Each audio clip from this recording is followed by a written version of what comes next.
এখনো অনেক বাঁশির আওয়াজ শোনা যাচ্ছে, বাঁশির আওয়াজগুলো বন্ধ করুন। মাশাআল্লাহ, এখন বন্ধ হয়েছে। আমরা মেহেরবানি করে বাম পাশের থেকে কিছুটা আওয়াজ পাচ্ছি, একটু নীরব নিস্তব্ধ হওয়ার জন্য অনুরোধ করছি। একটু নীরব নিস্তব্ধ না হলে কথা বলা যাবে না। অনুগ্রহ করে আমরা একটু সহযোগিতা করি এবং সবাই নীরব থাকি। ভলান্টিয়াররা অপ্রয়োজনে বাঁশির আওয়াজ দিবেন না, অপ্রয়োজনে বাঁশির আওয়াজ দিবেন না। আমাদের দেশে শব্দ দূষণ, শব্দ সন্ত্রাস, এটা এই দেশের কমন কালচার হয়ে গেছে। রাস্তায় যাবেন, প্রয়োজনে অপ্রয়োজনে গাড়ির হর্ন বাজাবে। যে কোনো প্রোগ্রামে যাবেন, প্রয়োজনে অপ্রয়োজনে বাঁশি বাজানো হবে। কদিন আগে 31st নাইট গেছে, আপনারা দেখেছেন। এত প্রচার প্রচারণা, এত সতর্কীকরণের পরেও, আইন শৃঙ্খলা রক্ষাকারী বাহিনী এত সতর্ক থাকার পরেও আপনারা দেখেছেন এক শ্রেণীর বুদ্ধি প্রতিবন্ধীরা তারা 31st নাইট উদযাপনের নামে শব্দ সন্ত্রাস করেছে। শত শত হাজারো মানুষের কষ্টের কারণ হয়েছে। প্রিয় ভাইয়েরা আমার,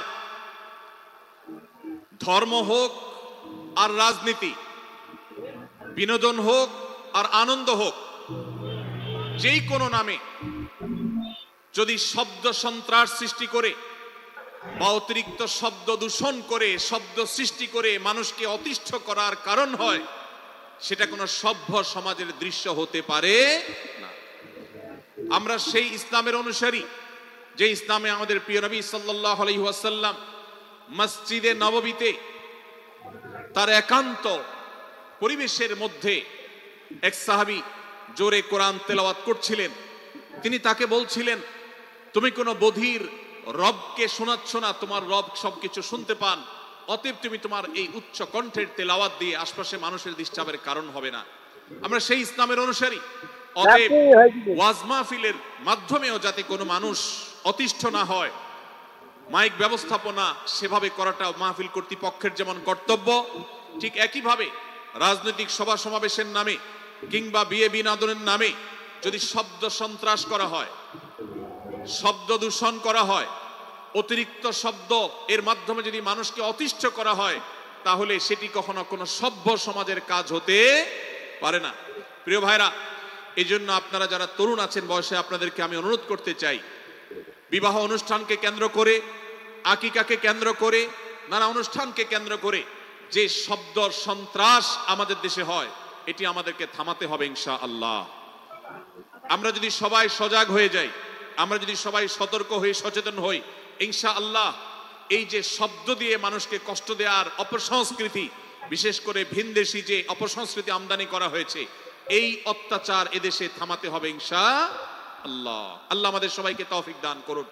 ভাইরা আমার, আমরা আমাদের আশেপাশে কোনো তরুণরা যদি এরকম শব্দ করে, গান বাজিয়ে অন্য মানুষকে অতিষ্ঠ করে, ঈদের সময় দেখা যায় বিশেষ করে সে সমস্ত যুবকদেরকে কাউন্সিলিং করতে হবে, তাদেরকে বোঝাতে হবে যে তোমার আনন্দ কখনো আরেকজনের বেদনার কারণ হতে পারে না। বহু হার্টের রোগী আছেন, বহু অসুস্থ মানুষ আছেন, বহু ছোট শিশু আছে যাদের কষ্টের কারণ হয়।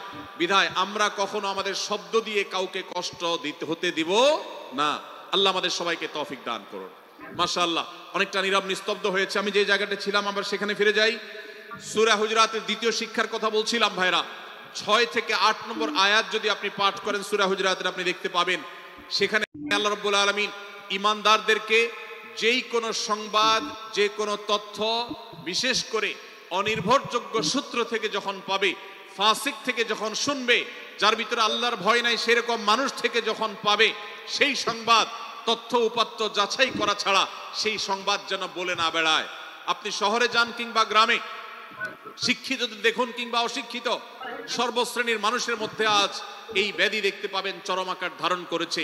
কারোর ব্যাপারে কোনো নেগেটিভ কথা শুনেছেন, কোনো মন্দ কথা শুনেছেন, সে কথার প্রচার প্রচারণা শুরু করে দেন। সেটা কি সঠিক কিনা, সেটা কি সত্য কিনা, সেটা কি যথার্থ কিনা, সেটা কোনো প্রপাগান্ডা কিনা, সেটা কোনো মিথ্যাচার কিনা, সেটা কোনো গুজব কিনা, এটা যাচাই করার প্রয়োজন অনুভব করে না। অথচ আমরা সেই মুহাম্মদ সাল্লাল্লাহু আলাইহি সাল্লামের উম্মত, যে মুহাম্মদ সাল্লাল্লাহু আলাইহি সাল্লাম আমাদেরকে সতর্ক করেছেন, কাফা বিল মারই কাযিবান আন ইউহাদ্দিসা বিকুল্লি মা সামিআ, কোন ব্যক্তি যা শুনে সেটাই যদি বলে বেড়ায়, তথ্য উপাত্ত যাচাই না করে, সেটাকে ভালো করে যাচাই বাছাই না করে, সেটাকে অনুসন্ধান না করে, সত্য সত্য নিরূপণ করবার চেষ্টা না করে, তাহলে সে মিথ্যাবাদী হওয়ার জন্য যথেষ্ট।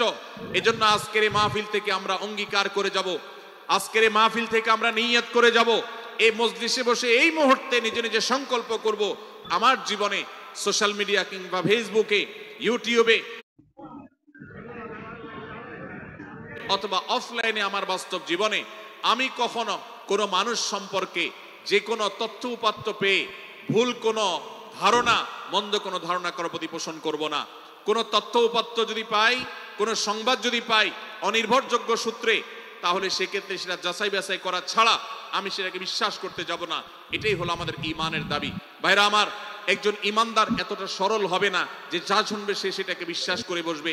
একজন ঈমানদার এতটা বাস্তবতা থেকে দূরে থাকবে না যে তিনি তার পাওয়া কোনো সংবাদকে অনুসন্ধান করবে না। আল্লাহ তাআলা আমাদের সবাইকে সূরা হুজরাতের এই দ্বিতীয় শিক্ষাটাকে আমাদের জীবনে ভালো করে ধারণ করার তৌফিক দান করুন। আল্লাহ বলেছেন, ইয়া আইয়ুহাল্লাযীনা আমানু, হে ঈমানদারেরা, ইন জাআকুম ফাসিকুম বিনাবাইন ফাতাবায়ানু, তোমাদের কাছে কোনো ফাসিক, যার মধ্যে আল্লাহর ভয় নেই, এরকম কোন মানুষ যদি কোন সংবাদ উপস্থাপন করে,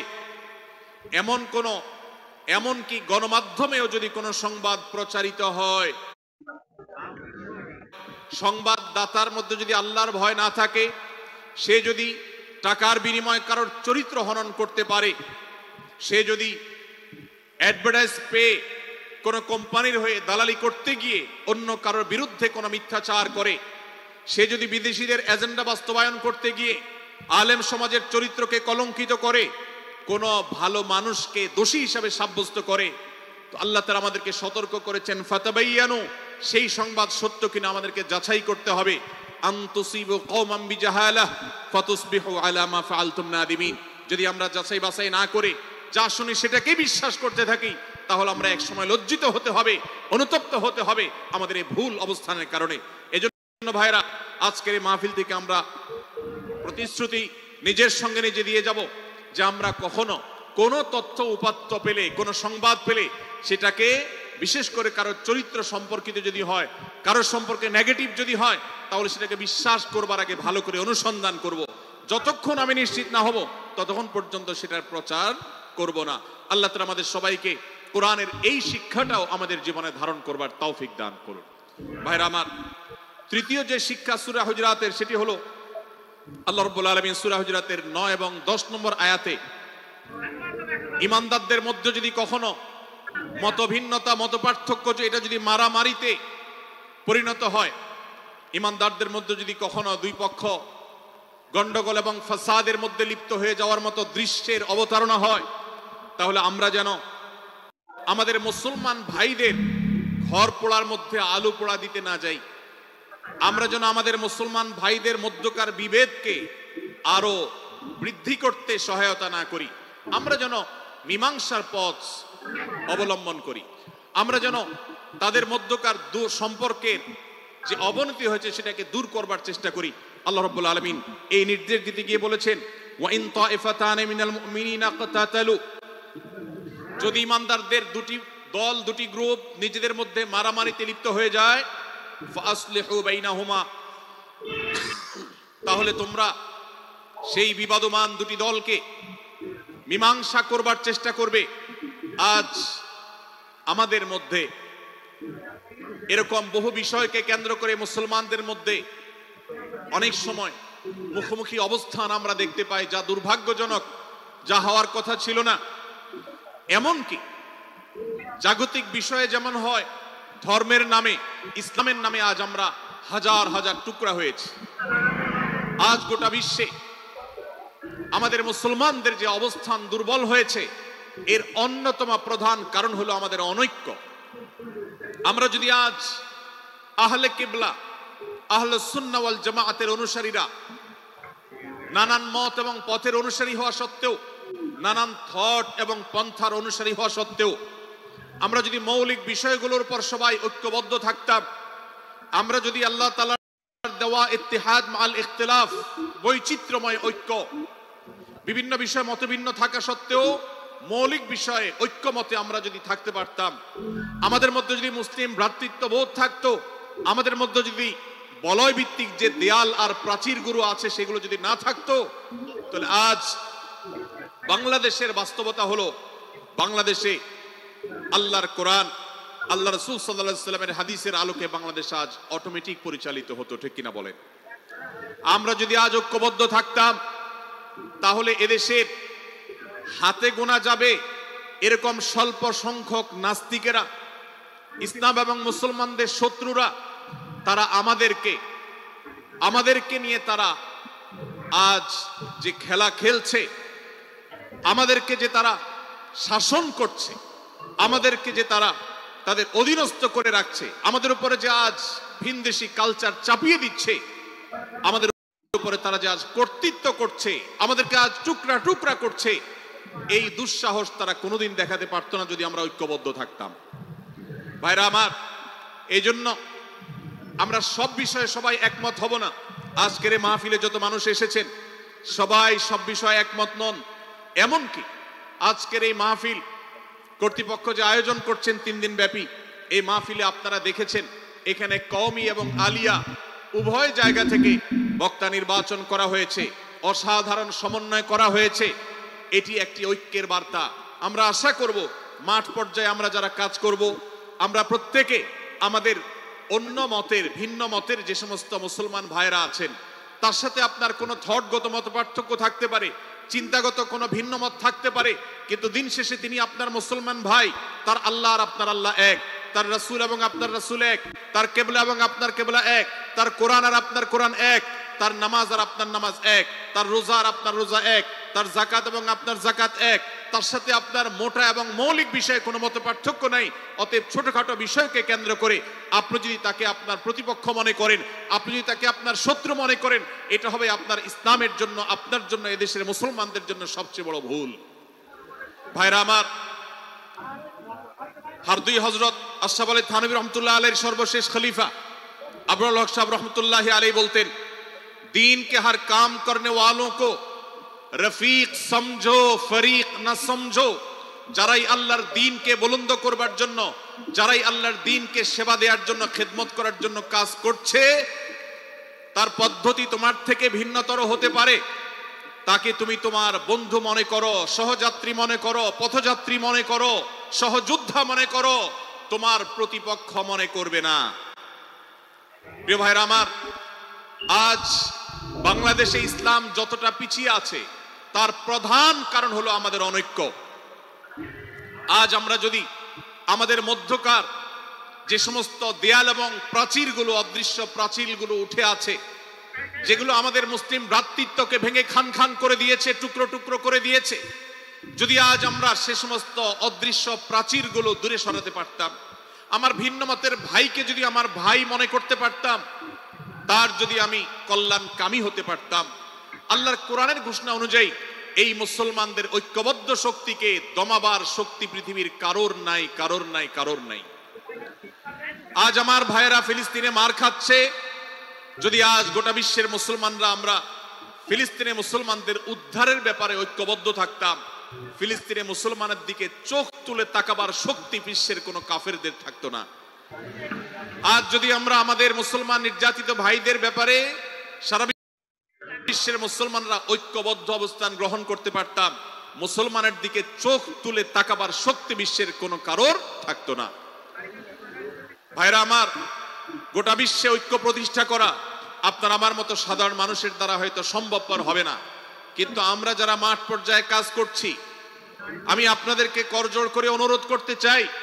আমি জানি আপনার এলাকাতে, আপনার মহল্লাতে আপনার সাথে অন্য মুসলমান ভাইদের অনেক ক্ষেত্রে মতভিন্নতা আছে। সেটা রাজনৈতিক দৃষ্টিভঙ্গির ক্ষেত্রে হতে পারে, সেটা ধর্মীয় থট এবং মানহাজ, মাযহাব, মাসলাকগতভাবে হতে পারে, সেটা অন্য কোনো ইস্যু ভিত্তিক মত পার্থক্য হতে পারে। আল্লাহর জন্য, আল্লাহর ওয়াস্তে, আল্লাহর ওই আয়াতকে মেনে আমল করার চেষ্টা করি আমরা। আল্লাহ বলেছেন, ওয়া'তাসিমু বিহাবলিল্লাহি জামিআন ওয়া লা তাফাররাকু, তোমরা আল্লাহর রশিকে সবাই ঐক্যবদ্ধভাবে আঁকড়ে করে ধরো, ঐক্যবদ্ধভাবে আল্লাহর রশিকে আঁকড়ে ধরো, তোমরা পরস্পর বিচ্ছিন্ন হয়ে যেও না। আমরা অনেক ফরজের কথা শুনেছি, নামাজ রোজা ফরজ আমরা জানি, বাবা মার প্রতি সদ্ব্যবহার করার ফরজের কথা আমরা জানি, আত্মীয়তার সাথে সুসম্পর্ক আত্মীয়তার বন্ধন রক্ষার কথা আমরা জানি, ফরজ হওয়ার কথা জানি, কিন্তু মুসলমানদের ঐক্যবদ্ধ থাকতে হবে এই ফরজের কথা আমরা অনেকেই জানি না। ভাইরা আমার, মুসলমানদেরকে আল্লাহ রাব্বুল আলামিন ঐক্যবদ্ধ থাকার নির্দেশ দিয়েছেন। এই ঐক্যটা এর মানে এই নয় যে সবাই এক মতের হয়ে যাবে সব বিষয়ে। বিভিন্ন বিষয়ে আমাদের মধ্যে মত পার্থক্য থাকবে, তারপরে আমরা একে অন্যের সহযোদ্ধা হব, সহযাত্রী হব, আমরা একে অন্যের কল্যাণকামী হব, একে অন্যের ভালো চাইবো। আমার ভিন্ন মতের মুসলমানের কোনো ক্ষতিতে আমি খুশি হব না, তার ক্ষতিতে আমি কষ্ট পাবো, তার সাফল্যকে আমি এনজয় করব, আনন্দিত হব। এটা যদি করতে না পারি তো আমি কখনো খালেস এবং সাচ্চা মুসলমান হতে পারলাম না। আল্লাহ তাআলা আমাদের অন্তরগুলোকে উদার করে দিন, ব্রড করে দিন, প্রশস্ত করে দিন, বড় করে দিন, উম্মার ঐক্যের প্রয়াসী হওয়ার তৌফিক দান করুন, বলুন আমিন। ভাইরা আমার, আমরা মহল্লায় মহল্লায়, এলাকায় এলাকায়, মসজিদে মসজিদে, আমাদের নিজস্ব বলয়ে, নিজস্ব অঙ্গনে আমরা চেষ্টা করব ভিন্ন ভিন্ন মতের মুসলিম ভাইকেও আমার ভাই হিসাবে আঁকড়ে ধরার, আপন করার। ডক্টর খন্দকার আব্দুল্লাহ জাহাঙ্গীর রাহিমাহুল্লাহ এই অঞ্চলের সন্তান। তিনি বলতেন, বেদাতে লিপ্ত কোন মুসলমান, তার ব্যাপারেও আমি মনে করি আমার ভাই ভুলের মধ্যে আছেন, তার ব্যাপারে আমার মায়া মমতা কাজ করে, আমি তার কল্যাণকামী, তাকে আমার ভাই মনে করি। ঠিক একইভাবে আমার কোন মুসলমান ভাইয়ের সাথে যদি আমার ভিন্ন মতের কারণে আমার মনে হয় যে তিনি ভুল পথে আছেন, তারপর তাকে আমি শত্রু ভাববো না, তার অকল্যাণ আমি চাইবো না। আজ বাংলাদেশের বাস্তবতায় যদি আমরা তাকাই, দেখতে পারবো ইসলাম এবং মুসলমানদের যত শত্রু আছে, আমরা দেখেছি গত কয়েক যুগ ধরে তাদের নিজেদের মধ্যে হাজারো বিভক্তি, হাজারো মত পার্থক্য থাকা সত্ত্বেও মুসলমানদের শত্রুতা করার ব্যাপারে তারা সবাই ঐক্যবদ্ধ। অথচ আমরা মুসলমানরা আমাদের আল্লাহ, আমাদের রাসূল, আমাদের কোরআন, আমাদের কিবলা, আমাদের সবকিছু এক হওয়া সত্ত্বেও ছোটখাটো বিষয়কে নিয়ে আমরা আমাদের মধ্যকার বিভেদের প্রাচীরগুলোকে দাঁড় করিয়ে রেখেছি, যার কারণে আমরা গোটা বিশ্বে যেমন মার খাচ্ছি, আমাদের এই প্রিয় মাতৃভূমিতেও আমরা সংখ্যায় সবচেয়ে বেশি হয়েও আমরা কালচারালি মাইনরিটি হয়ে আছি, সংস্কৃতিতে আমরা সংখ্যালঘু হয়ে আছি। সব ক্ষেত্রে আমাদেরকে ইগনোর করা হয়। 4 লক্ষ মসজিদের এদেশে 4 লক্ষ ইমাম আছেন, 4 লক্ষ মুয়াজ্জিন আছেন। এই মসজিদগুলো এদেশে এর নেটওয়ার্ক যতটা শক্তিশালী, এদেশের সকল রাজনৈতিক দলগুলোর নেটওয়ার্ককে যদি একত্র করা হয়, মসজিদগুলোর মতো এতটা শক্তিশালী নেটওয়ার্ক এদেশের সমাজে নাই। কিন্তু ওলামায়ে কেরামকে ইগনোর করা হয়, মুসলমানদের ইগনোর করা হয়। এদেশের আইনে কোরআন এবং সুন্নাহ এদেশের মুসলমানদের ধ্যান ধারণাকে কখনো বিবেচনায় আনা হয় না। এই যে মুসলমানদের আজ দুরবস্থা, এর অন্যতম প্রধান কারণ হলো আমাদের হাজার হাজার ভাগে বিভক্তি। এই বিভক্তির দেয়ালগুলোকে তুলতে হবে কি হবে না? যদি হয় তাহলে আপনি নিজে থেকে শুরু করে দিন। আপনি যেই মতই লালন করেন না কেন, আপনার ভিন্ন মতের মুসলমানকে আপনি ভাই মনে করবেন, তার সাথে বুক মিলাতে আপনার কষ্ট হবে না, তার সাথে বসতে আপনার অসুবিধা হবে না। ভিন্ন মতের আলেম, এক মতের আলেম আরেক মতের আলেমের সাথে বসতে অসুবিধা হবে না। এক মতের অনুসারী আরেক মতের অনুসারীকে ভাই বলতে অসুবিধা হবে না। আমরা সোশ্যাল মিডিয়াতে নিজেদের মধ্যে কামড়াকামড়ি করব না, নিজেদের মধ্যে আমরা ঝগড়া বিবাদ করব না। এবং যদি কেউ বিবাদে লিপ্ত হয়, সূরা হুজরাতের 9 এবং 10 নম্বর আয়াতের শিক্ষা বলছে, মুসলমানদের মধ্যে দুটি দল যদি মারামারিতে লিপ্ত হয়, তুমি সেখানে গিয়ে খোঁচাখুচি করে মারামারি বানানোর তো প্রশ্নই ওঠে না। বরং আল্লাহ বলছেন যে ফাসলিহু বাইনাহুমা, তাদের উভয়ের মধ্যে মীমাংসা করবার জন্য তুমি উদ্যোক্তা হও, তুমি উদ্যোগী হও। ভাইরা আমার, আমরা অনেকেই হয়তো জেনে থাকবো মিথ্যা এটা আল্লাহর জমিনের সবচেয়ে বড় জঘন্য অপরাধগুলোর মধ্যে থেকে একটি। একজন মুসলমান কোন অবস্থাতে মিথ্যা বলতে পারে না, কিন্তু কোন মুসলমান যদি অন্য মুসলমানের সাথে কখনো বিবাদ বিতণ্ডায় লিপ্ত হয়ে যায়, দুজন মুসলমান বা দুটি বলয়, দুটি পক্ষ, দুটি গোষ্ঠী মুসলমানদের, তাদের মধ্যে যদি কোনো বিষয় যদি ভুল বুঝাবুঝি তৈরি হয়, ভিন্ন মত সৃষ্টি হয়, একে অন্যের সাথে শত্রু ভাবাপন্ন হয়ে যায়, তাহলে তাদের Your trip is coming soon? Download YesSIM app. Don't overpay for roaming while using internet. Install an easy-to-use eSIM from YesSIM app. Virtual SIM card for your ব্যাপারে আপনি এতটা রাগান্বিত হয়ে আছেন, আমি তো জানি তিনি আপনার ব্যাপারে অনেক সব চিন্তা রাখেন, আপনার ব্যাপারে অনেক ইতিবাচক ভাবনা রাখেন, আপনার ব্যাপারে অনেক সুধারণা পোষণ করেন।